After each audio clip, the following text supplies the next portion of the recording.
Meet Fuzzy, otherwise known as Michael Malden. In 1994, he was a Carnegie Mellon University student that was completing a research project that was given to him. This research project grew into something so large that Fuzzy knew he had hit the jackpot. Fuzzy had this great creation but did not know what to do with it until CMGI wanted to purchase his technology.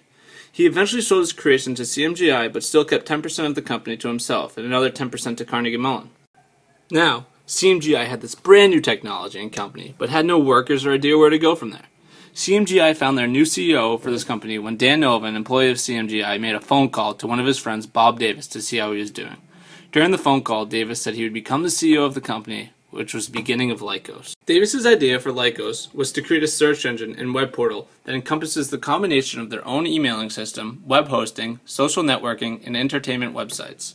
Davis knew that behind every successful startup was a strong team, which brings up the first rule of starting a company is to build a team that is hardworking and completes their own tasks. Since Lycos was late to the game behind other companies like Yahoo and InfoSeek, the next step for Davis was to gain attraction to the site.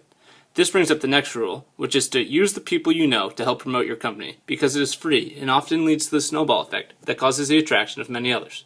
Since Lycos was a new company, they needed to separate themselves from similar companies like Yahoo and InfoSeek by making themselves look bigger than they actually were, and offer different things to their consumers to gain their attraction. I lift things up and put them down.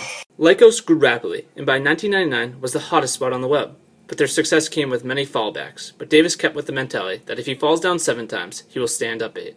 One of these fallbacks was that since technology is always changing, it was hard to keep simple formats, and often when one was complete, it had to be updated, which leads to the third rule, which is to adapt and be a step ahead.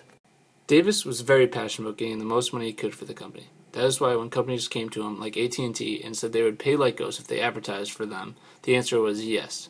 But Davis was also smart and said that they had to agree that their website said that they were powered by Lycos. Eventually, Lycos was so popular that they struck a joint venture with Bertelsmann, which was the largest media company in Europe, to create Lycos Europe.